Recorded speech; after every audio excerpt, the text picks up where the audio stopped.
Cayó al amanecer.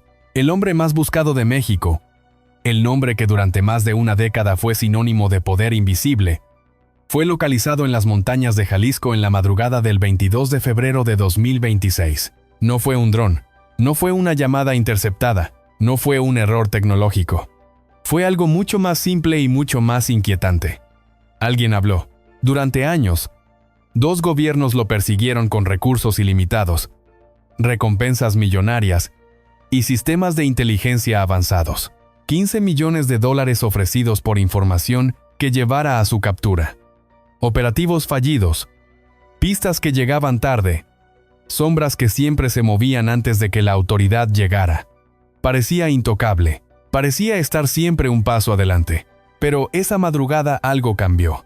En Talpa de Allende, un municipio conocido por peregrinaciones y montañas densas, se activó un despliegue silencioso que no se parecía a los anteriores.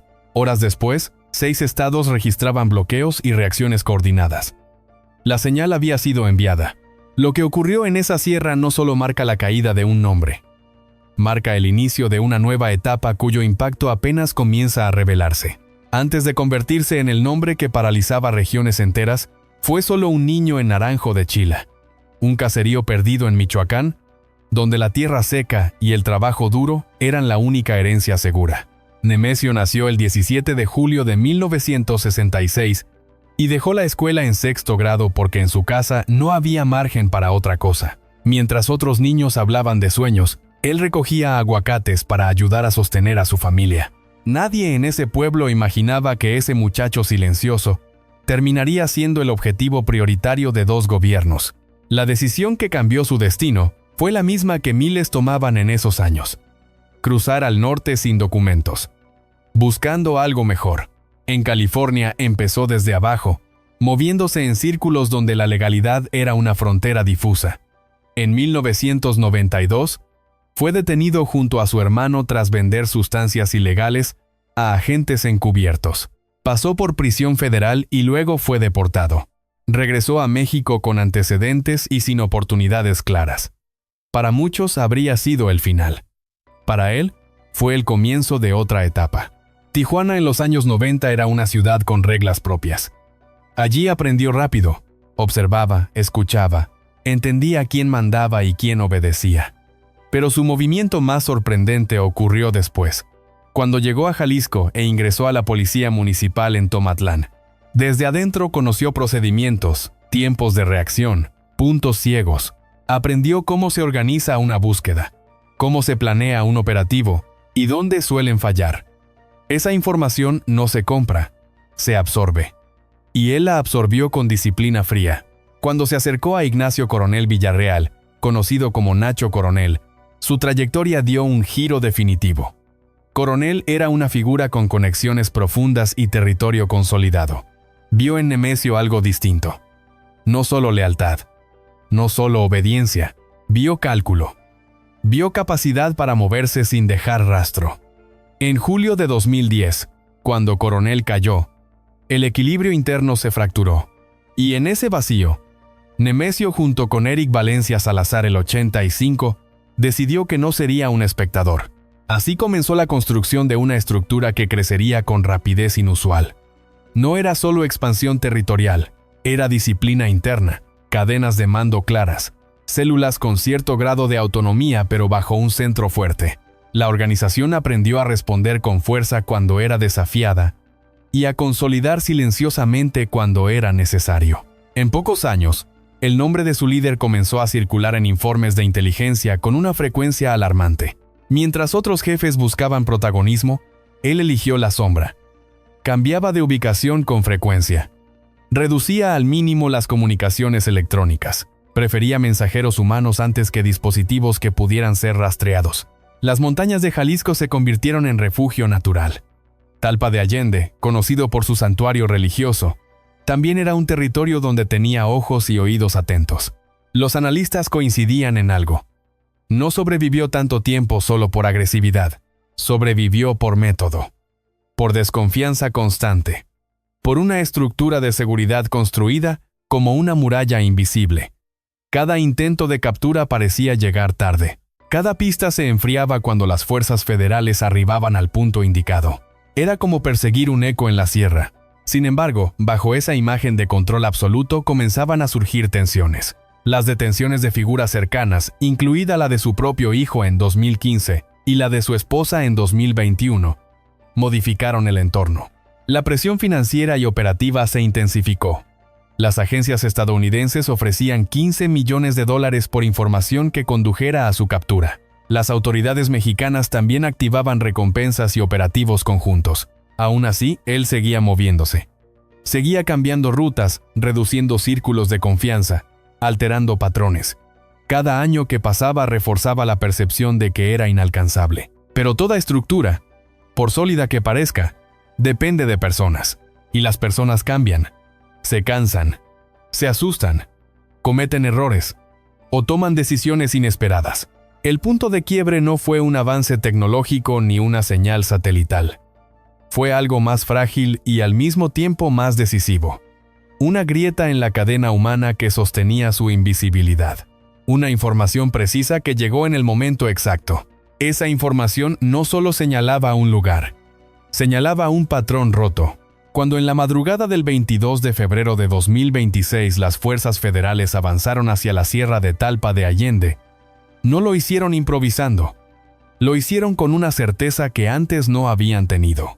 Y esa certeza no nació de una máquina. Nació de alguien que decidió hablar. Lo que ocurrió después en esas montañas no fue solo el final de una persecución. Fue la consecuencia directa de años de presión acumulada y de una confianza que finalmente encontró su límite. Pero lo verdaderamente inquietante no es cómo cayó, sino lo que encontraron junto a él y lo que esa información puede revelar sobre conexiones que hasta ahora solo eran sospechas. La historia no termina con un operativo exitoso. Apenas empieza a desplegar sus capas más profundas. El crecimiento de la estructura no fue improvisado ni caótico. Fue metódico. Tras la ruptura del equilibrio que dejó la caída de su antiguo aliado en 2010, Nemesio entendió que el momento no era para el ruido, sino para la consolidación silenciosa. Mientras otras facciones competían por visibilidad, él eligió algo más estratégico: orden, jerarquía, expansión medida. La organización que comenzó a tomar forma no dependía únicamente del control territorial tradicional. Se construyó como un sistema con múltiples capas. En la superficie, presencia en regiones clave del occidente mexicano. En niveles intermedios, células operativas con capacidad de reacción inmediata. En el centro, un núcleo reducido que reportaba directamente a él. Cada capa cumplía una función específica y estaba diseñada para resistir golpes parciales sin que el conjunto colapsara. Los informes de inteligencia empezaron a describir una estructura distinta a las anteriores. Más joven, más flexible, más disciplinada. No era solo una red de distribución. Era una maquinaria logística que aprendía de los errores ajenos. Cuando otras organizaciones fallaban por exposición excesiva, esta respondía reduciendo huellas. Cuando los operativos federales se intensificaban en una zona, las rutas se desplazaban con rapidez quirúrgica. Pero el verdadero diferencial no era la expansión geográfica. Era el manejo del miedo como herramienta estratégica. No buscaba presencia constante en medios. Buscaba reputación. Una reputación que circulara en voz baja, que viajara de comunidad en comunidad como advertencia implícita. El mensaje no necesitaba repetirse en público si todos sabían lo que significaba. Mientras tanto, el nombre de su líder comenzó a escalar en prioridades internacionales. La recompensa ofrecida por Estados Unidos alcanzó $15 millones. La cifra no solo reflejaba peligrosidad, reflejaba prioridad. Era un mensaje diplomático claro de que su captura se había convertido en asunto de Estado. México, por su parte, activaba mecanismos similares. 2 gobiernos, 2 sistemas de inteligencia, una misma meta. A pesar de la presión creciente, la organización no se fragmentó como muchos anticipaban. Al contrario, se fortaleció en ciertos corredores estratégicos. Los expertos señalaban un patrón inquietante. Cada vez que una figura intermedia era detenida, la respuesta no era desorden, era sustitución inmediata. Como si existiera una lista predefinida de reemplazos preparada para cada contingencia. Ese nivel de previsión alimentaba una percepción peligrosa. la de invulnerabilidad. En comunidades serranas de Jalisco y Michoacán, el nombre se pronunciaba con cautela. No era omnipresencia visible. Era sensación de control.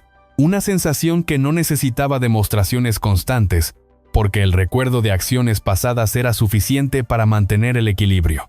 Sin embargo, mientras el exterior veía expansión y fortaleza, el interior comenzaba a mostrar señales más complejas. El crecimiento rápido siempre trae tensiones invisibles. Más territorio implica más mandos locales. Más mandos locales implican más ambiciones. Mantener cohesión en un sistema en expansión requiere algo más que disciplina. Requiere confianza. Y la confianza en ese entorno es un recurso limitado. Paralelamente, la presión financiera se incrementaba. Las sanciones internacionales buscaban bloquear activos y limitar movimientos económicos. Las investigaciones apuntaban a redes que operaban más allá de las fronteras.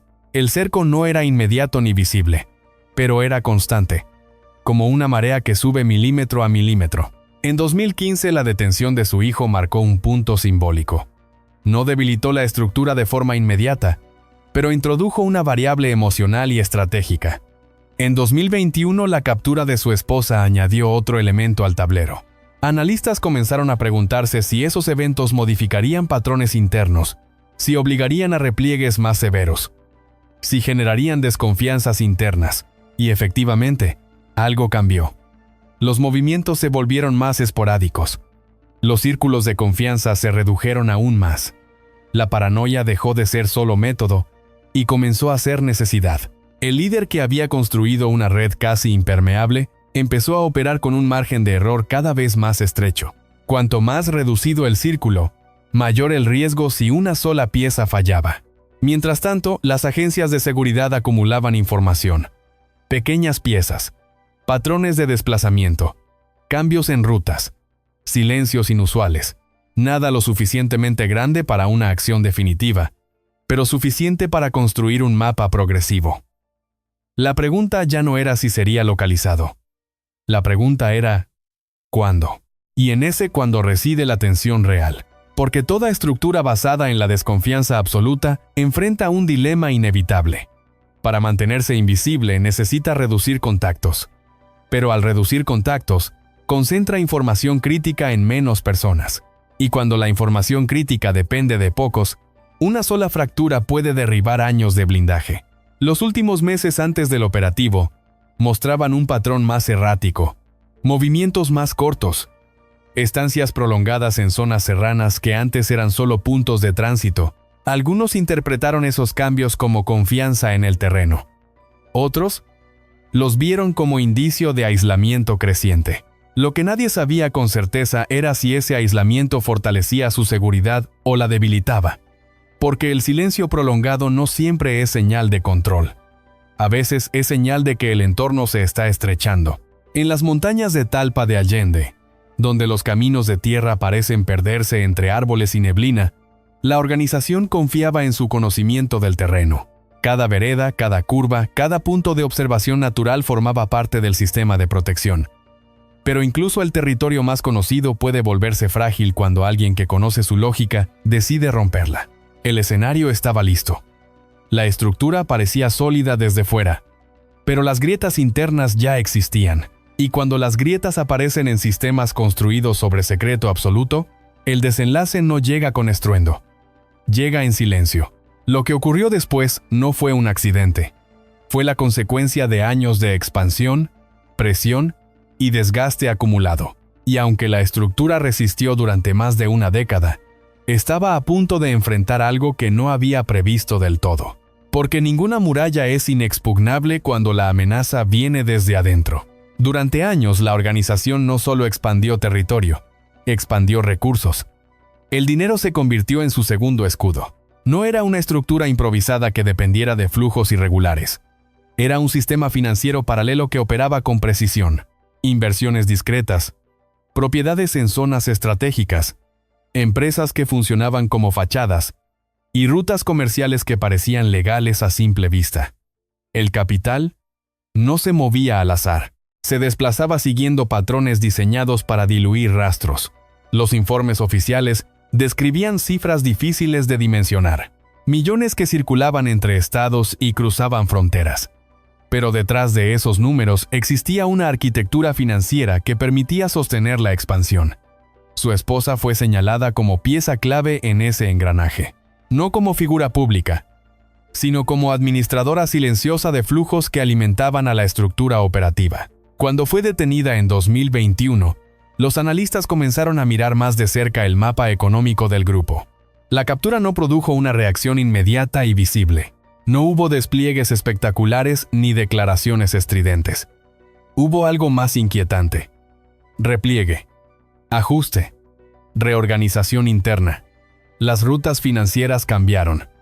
Los intermediarios fueron reemplazados. El movimiento de activos se volvió más opaco. Para algunos observadores aquello era señal de control. Para otros, indicio de vulnerabilidad. Porque el dinero deja huellas incluso cuando se mueve en silencio.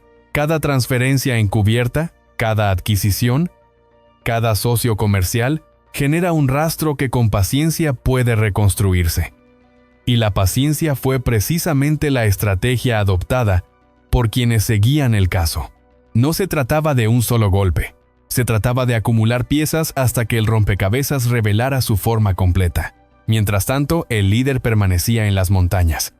Las sierras de Jalisco ofrecían algo que las ciudades no podían brindar: aislamiento natural, dificultad de acceso, comunidades pequeñas donde cualquier movimiento extraño se detecta de inmediato. La geografía se convirtió en aliada. Caminos de tierra que no aparecen en mapas digitales, senderos conocidos solo por quienes han vivido allí durante décadas, un territorio que funcionaba como muralla viva. Pero la confianza en la geografía también tiene límites. Para que ese refugio funcione necesita una red humana, observadores en puntos estratégicos, enlaces que transmitan mensajes, personas encargadas de alertar ante cualquier movimiento inusual. Esa red es eficaz mientras la lealtad permanece intacta. El problema surge cuando la lealtad empieza a mezclarse con miedo o cansancio. En los últimos años la presión no solo venía de afuera, venía del desgaste interno. Cada detención intermedia generaba interrogantes dentro de la estructura.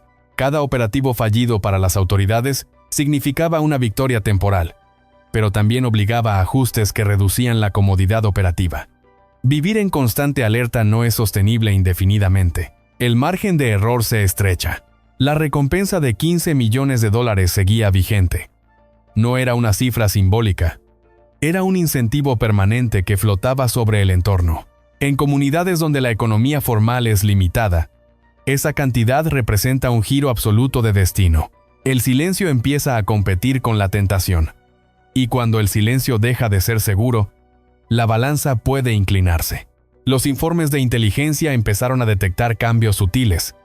Menos desplazamientos largos, más permanencia en zonas conocidas, reducción drástica del círculo cercano.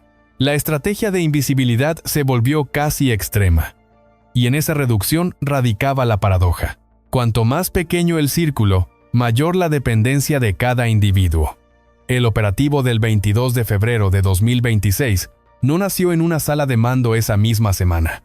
Fue el resultado de años de seguimiento financiero, análisis de patrones y reconstrucción de movimientos. Cada pieza aislada parecía insuficiente. Juntas formaban una línea que conducía hacia la sierra. En la madrugada, cuando las fuerzas federales avanzaron hacia Talpa de Allende, no improvisaban. Se movían con un nivel de certeza inusual. La logística fue diseñada para evitar filtraciones. Información compartimentada. Equipos reducidos con conocimiento preciso del objetivo. No había margen para error. Llegar 10 minutos tarde habría significado repetir la historia de intentos anteriores. Las reacciones en 6 estados horas después confirmaron la magnitud del golpe. Bloqueos coordinados. Vehículos incendiados. Una señal clara de que la estructura aún tenía capacidad de respuesta. Pero la señal también evidenciaba otra realidad. La información había llegado a tiempo esta vez. Y eso marcaba la diferencia. En el lugar no solo se localizó al objetivo. Se encontraron documentos y dispositivos cuyo contenido comenzó a ser analizado de inmediato.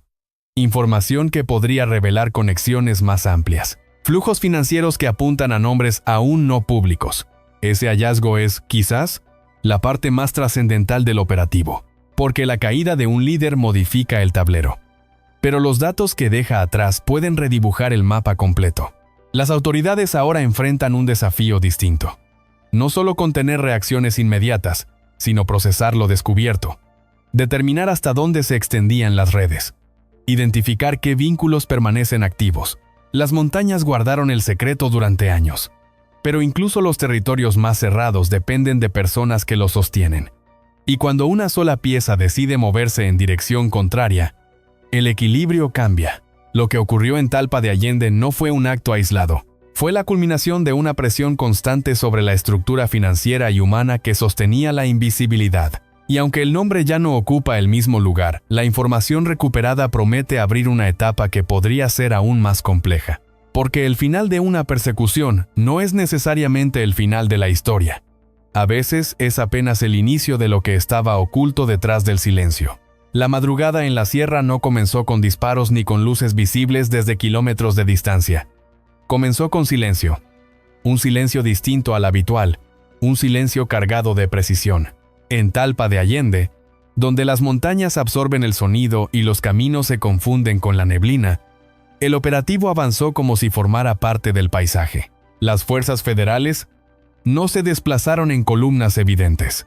Se movieron en unidades fragmentadas, con rutas calculadas para no activar los puntos de alerta que durante años habían protegido el territorio. Cada curva del camino fue estudiada. Cada posible observador natural fue considerado. No era un despliegue improvisado. Era el resultado de una coreografía ensayada en papel durante meses. A diferencia de intentos anteriores, esta vez la información no era una suposición ni una probabilidad. Era una coordenada concreta respaldada por confirmaciones cruzadas. El margen de error se había reducido al mínimo. En operaciones de este tipo, la diferencia entre éxito y fracaso puede ser cuestión de minutos, o segundos. El cerco se cerró antes de que amaneciera. No hubo tiempo para desplazamientos extensos ni para activar una retirada estratégica. La sorpresa no fue producto de fuerza bruta, sino de sincronización. Cuando las unidades alcanzaron el punto indicado, el objetivo estaba allí. La escena no fue caótica. Fue breve y definitiva. Sin embargo, lo que ocurrió en los minutos posteriores tuvo un alcance mayor que el momento mismo de la neutralización. Porque en cuanto la señal interna fue emitida, la reacción se activó en otros puntos del mapa. Carreteras bloqueadas en Jalisco. Incidentes en Michoacán. Movimientos similares en Colima, Guanajuato, Tamaulipas y Aguascalientes. 6 estados registrando acciones coordinadas en cuestión de horas. Eso no sucede por improvisación. Ocurre cuando existe una estructura preparada para responder ante una contingencia mayor. Lo que muchos interpretaron como caos fue, en realidad, la evidencia de que el engranaje aún funcionaba. La organización reaccionó para demostrar presencia, para enviar un mensaje implícito de que la caída de una figura no equivalía a disolución inmediata. Mientras tanto, en la sierra, el trabajo apenas comenzaba. La identificación debía realizarse con protocolos estrictos. Las autoridades sabían que un anuncio precipitado podía generar dudas o especulaciones. La confirmación debía ser sólida, respaldada por procedimientos forenses y verificaciones múltiples. En el lugar fueron asegurados documentos, dispositivos de almacenamiento y registros cuyo contenido empezó a revisarse de inmediato. No eran simples pertenencias personales. Eran piezas potenciales de un archivo estratégico acumulado durante años. Información sobre movimientos, contactos y flujos que podrían extender la investigación más allá del objetivo principal. Esa es la parte que cambia la dimensión del operativo. No solo se trataba de cerrar una persecución, se trataba de abrir un expediente mucho más amplio. Los analistas comenzaron a hablar de posibles conexiones que hasta ahora habían sido solo hipótesis. Rutas financieras que podrían implicar a terceros. Enlaces institucionales que aún no han sido revelados. La activación de Código Rojo en Jalisco confirmó la gravedad del momento. El gobierno estatal pidió calma mientras las fuerzas de seguridad trabajaban para restablecer la movilidad. En varias regiones, la población vivió horas de incertidumbre. El sol salió sobre caminos bloqueados y vehículos en llamas. Una imagen que contrastaba con el silencio inicial del operativo en la montaña. Pero el impacto no se limita a la escena inmediata. Cuando una estructura centralizada pierde a su figura principal, Las tensiones internas emergen con rapidez. Células que antes operaban bajo una jerarquía clara ahora enfrentan la disyuntiva de reorganizarse o competir por liderazgo. Esa transición puede ser tan peligrosa como la presencia original. Expertos en seguridad comenzaron a advertir que el verdadero desafío empezaba ahora. Contener la reacción inicial era solo el primer paso. Lo siguiente sería evitar una fragmentación descontrolada. Identificar a posibles sucesores. Neutralizar intentos de expansión oportunista por parte de grupos rivales. En paralelo, la cooperación internacional entró en una nueva fase. Las agencias que durante años compartieron información, ahora tenían acceso a material que podría redefinir prioridades. Los datos recuperados podrían ofrecer pistas sobre redes más amplias, sobre conexiones que cruzan fronteras, y que no siempre son visibles en la superficie. En las comunidades cercanas a la sierra, la reacción fue compleja. Algunos percibieron alivio. Otros temieron el vacío que puede dejar una figura dominante. La historia reciente demuestra que el periodo posterior a una caída de alto perfil suele ser incierto. No existe un guión único. Lo ocurrido en Talpa de Allende marca un punto de inflexión. Pero los puntos de inflexión no garantizan estabilidad inmediata. Abren una etapa de reajuste. Y en ese reajuste se define si el mapa del poder cambia de forma sostenible o simplemente adopta nuevas caras. Mientras los investigadores analizan lo asegurado en el operativo, una pregunta persiste. ¿Hasta dónde llega la información encontrada? ¿Qué nombres aparecerán en esos registros? Porque si algo enseñó esta persecución es que la superficie rara vez revela la profundidad real de las conexiones. La madrugada silenciosa en la sierra fue el cierre de una etapa visible. Lo que viene ahora se desarrollará en despachos, laboratorios forenses y mesas de seguridad. Y en ese proceso podría emerger una dimensión que hasta hoy permanecía en la sombra. El operativo fue preciso. La caída fue confirmada. Pero la historia, lejos de concluir, acaba de entrar en su capítulo más delicado. Las horas posteriores al operativo no trajeron silencio definitivo. Trajeron algo más complejo. Expectativa contenida. En oficinas federales y estatales, equipos especializados comenzaron a revisar el material asegurado en la sierra. Cada documento, cada dispositivo, cada anotación podía ser la pieza que faltaba en investigaciones abiertas desde hace años. Los primeros análisis no se filtraron de inmediato. La información fue tratada con el máximo nivel de reserva, no solo porque implicaba datos sensibles, sino porque el alcance potencial podía ser mayor de lo que se imaginaba. Las autoridades sabían que anunciar demasiado pronto cualquier hallazgo podía alterar procesos en curso o provocar reacciones imprevistas. Lo que sí se confirmó de manera extraoficial fue que entre los materiales encontrados había registros financieros detallados, no simples listados. Registros estructurados, con fechas, rutas y referencias cruzadas. Para quienes llevaban tiempo reconstruyendo flujos económicos, aquello representaba un mapa que podría aclarar trayectorias opacas. La dimensión internacional del caso cobró fuerza en cuestión de horas. Agencias extranjeras solicitaron acceso coordinado a la información. Durante años, la cooperación había sido constante. Pero ahora el escenario era distinto. La figura central ya no estaba. El foco se desplazaba hacia las redes que habían permitido la operación durante tanto tiempo. En paralelo, las reacciones en los 6 estados comenzaron a disminuir. Las carreteras fueron despejadas gradualmente. La presencia de fuerzas federales se mantuvo visible para evitar nuevos incidentes. Sin embargo, la calma era frágil. En contextos así, la incertidumbre puede convertirse en detonante. Analistas de seguridad empezaron a plantear escenarios. El primero, una reorganización interna rápida con un liderazgo ya definido de manera discreta antes del operativo. El segundo, una fragmentación que derive en disputas territoriales. El tercero, una combinación de ambos. Cada escenario implicaba riesgos distintos, pero más allá de la estructura, existía un factor menos visible y más inquietante. La información asegurada podía revelar vínculos que trascendían el ámbito operativo. Si los registros confirmaban conexiones financieras con actores externos, la investigación podría ampliarse de forma significativa. Esa posibilidad generaba una tensión silenciosa en distintos niveles. En el ámbito político, Las declaraciones oficiales subrayaron la coordinación institucional y el éxito estratégico. Sin embargo, el verdadero impacto se mediría en semanas y meses. La eficacia de un operativo no se limita al momento de su ejecución. Depende de cómo se gestionen sus consecuencias. Mientras tanto, en las comunidades serranas, la percepción era ambivalente. Algunos comerciantes expresaban alivio ante la expectativa de mayor estabilidad. Otros manifestaban preocupación por posibles reacomodos de poder. La experiencia previa en otras regiones enseñaba que el vacío puede ser un territorio fértil para nuevas disputas. La narrativa pública se centraba en la recompensa de $15 millones y en la magnitud histórica del operativo.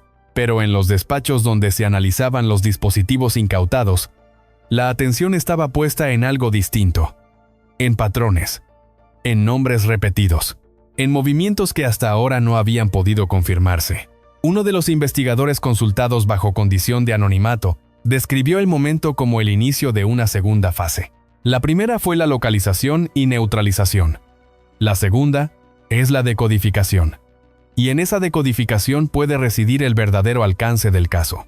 Porque si los documentos respaldan hipótesis previas sobre redes financieras complejas, el impacto podría extenderse más allá de la estructura original. Podría implicar a intermediarios, facilitadores o aliados circunstanciales, y eso transformaría la narrativa de un operativo puntual en una investigación estructural.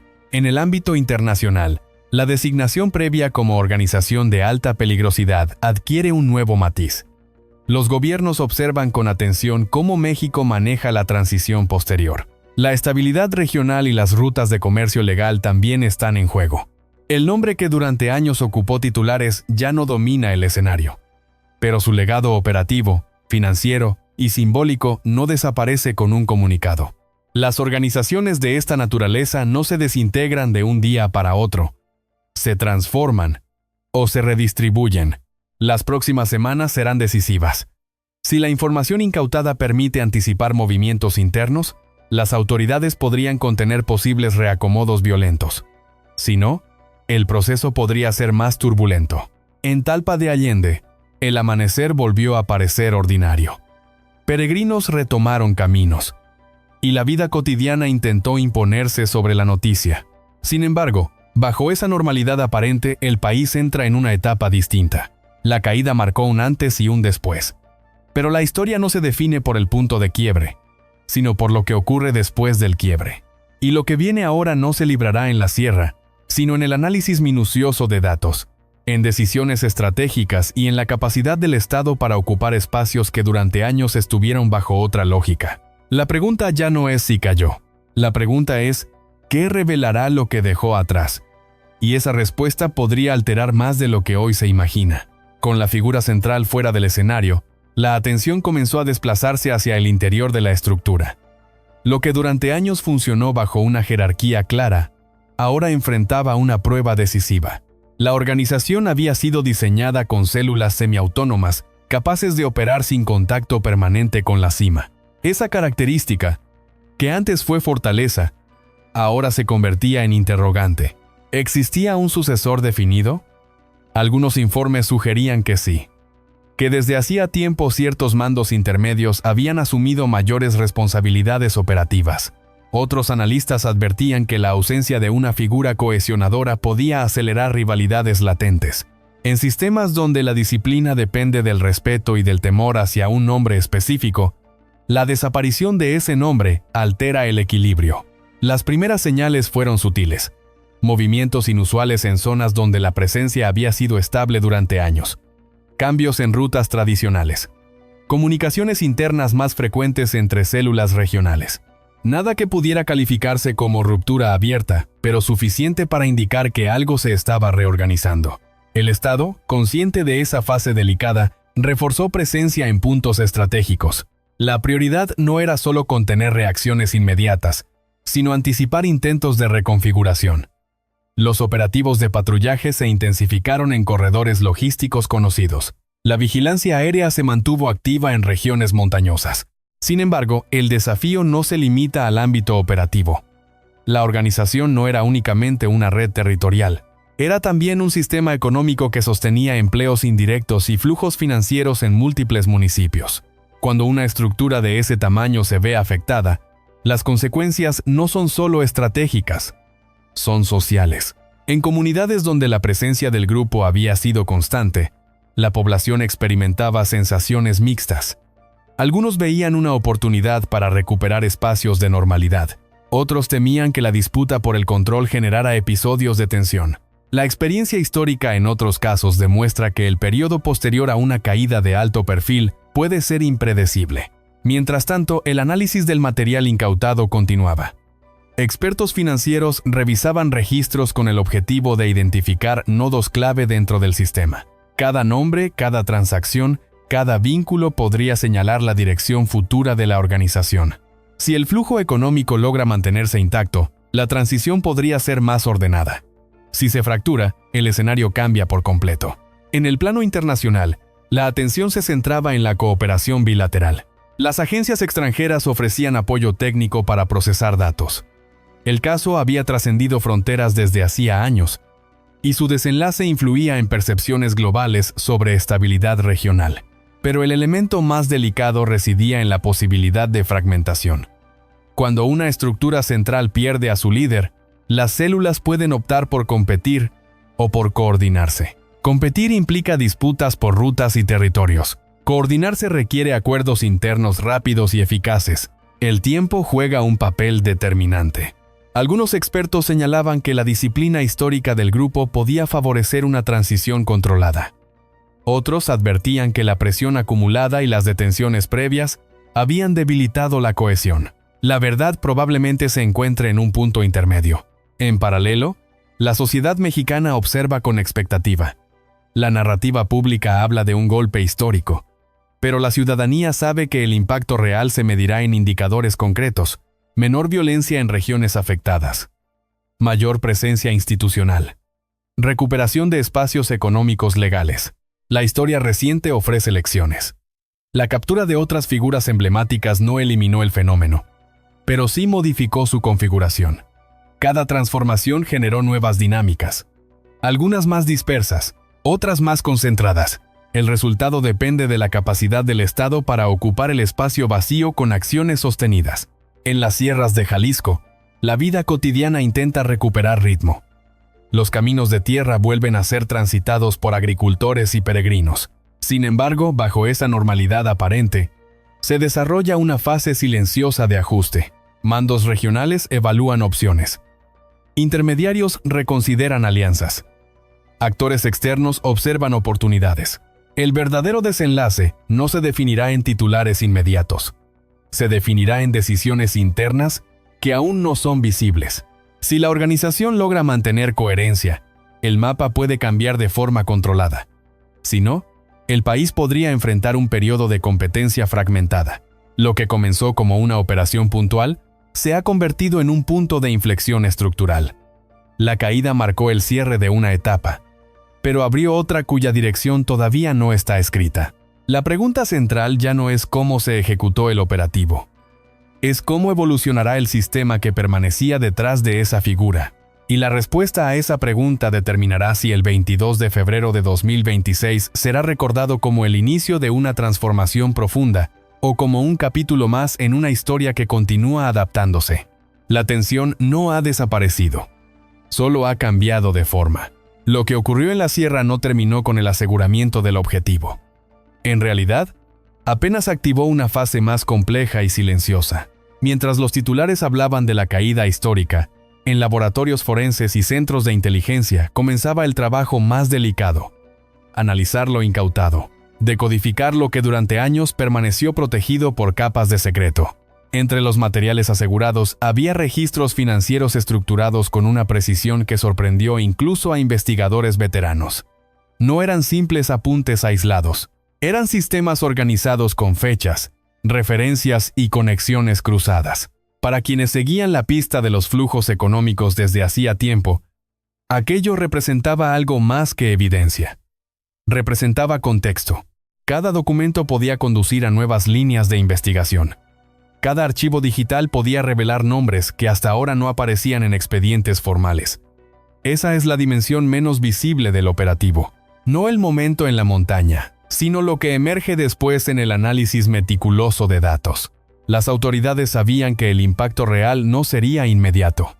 Procesar información de esa magnitud requiere semanas, quizá meses, pero ya desde los primeros días se percibía una inquietud particular en ciertos sectores, porque si los registros confirmaban vínculos más amplios, el caso dejaría de centrarse exclusivamente en una figura. Mientras tanto, en el terreno, el país enfrentaba un desafío paralelo: ocupar espacios. Reforzar presencia institucional en comunidades donde la organización había ejercido influencia durante años. No basta con un operativo exitoso si no existe continuidad. Esa es la lección que la historia reciente ha repetido una y otra vez. En municipios serranos, la población observa con atención. Algunos esperan que la presencia del Estado se consolide más allá de patrullajes temporales. Otros temen que la transición abra un periodo de competencia interna por el control local. La experiencia demuestra que el vacío raramente permanece vacío. En el plano político, el discurso oficial subraya coordinación y determinación. Sin embargo, el verdadero examen será sostenido en el tiempo. La estabilidad no depende solo de neutralizar una estructura, sino de impedir que nuevas configuraciones reproduzcan la misma lógica. Los analistas también apuntan a un elemento menos comentado. La información recuperada podría revelar patrones históricos de protección o tolerancia institucional. Si eso ocurre, el caso podría adquirir una dimensión que trascienda la seguridad operativa y alcance debates más amplios sobre transparencia y rendición de cuentas. En paralelo, el escenario internacional observa con interés. La designación previa como organización de alta peligrosidad había colocado el caso en una categoría especial. Ahora, la manera en que México gestione la etapa posterior será interpretada como indicador de capacidad estructural. Las próximas semanas serán decisivas. Si el análisis de datos permite anticipar movimientos internos, las autoridades podrían neutralizar intentos de reorganización antes de que se consoliden. Si no, el proceso podría desarrollarse con mayor volatilidad. En Talpa de Allende, la vida continúa. Peregrinos recorren caminos tradicionales y el paisaje recupera su quietud habitual. Pero bajo esa normalidad se libra otra batalla, menos visible y más estratégica. La batalla por interpretar correctamente la información hallada. Porque cada registro financiero es una pista. Cada nombre repetido es una señal. Cada patrón de movimiento puede anticipar el siguiente paso de una estructura que, aunque golpeada, aún conserva piezas activas. El país se encuentra en un punto de inflexión. No solo por la caída de una figura emblemática, sino por la oportunidad de reconfigurar dinámicas que durante años parecían inamovibles. Sin embargo, las oportunidades también pueden perderse si no se gestionan con precisión. El 22 de febrero de 2026 ya ocupa un lugar en la cronología reciente. Pero la verdadera historia se escribirá en los meses que siguen. En cómo se utilice la información obtenida. En cómo se prevenga la fragmentación descontrolada. En cómo se fortalezcan las comunidades que durante años vivieron bajo otra lógica. La caída fue el acto visible. Lo que viene es el acto estratégico. Y en ese acto se decidirá si el mapa cambia de manera profunda o simplemente se redibuja con nuevas siluetas. El desenlace definitivo aún no está claro. Pero algo es seguro. Lo que se encontró en la montaña podría tener consecuencias que todavía no se alcanzan a dimensionar. El 22 de febrero de 2026 no será recordado solo como la fecha en que cayó un nombre que durante años dominó titulares y reportes de inteligencia. Será recordado como el momento en que una estructura comenzó a revelar lo que ocultaba tras el silencio y la montaña. La caída fue visible, contundente, simbólica. Pero lo verdaderamente determinante es lo que vino después. En laboratorios y oficinas especializadas, la información asegurada empezó a dibujar un mapa más amplio. Un mapa que no se limita a un territorio ni a una sola organización, sino que expone conexiones, rutas y decisiones acumuladas durante décadas. Ese mapa es ahora la clave. La historia no termina con un operativo exitoso. Termina cuando el vacío se transforma en estabilidad real. Cuando las comunidades dejan de vivir bajo la sombra de nombres que no se pronuncian. Cuando el Estado logra sostener presencia más allá del despliegue inicial. Hoy el tablero cambió. Mañana se verá si ese cambio redefine el juego o simplemente sustituye piezas. Lo cierto es que la montaña guardó secretos durante años. Ahora esos secretos comienzan a hablar.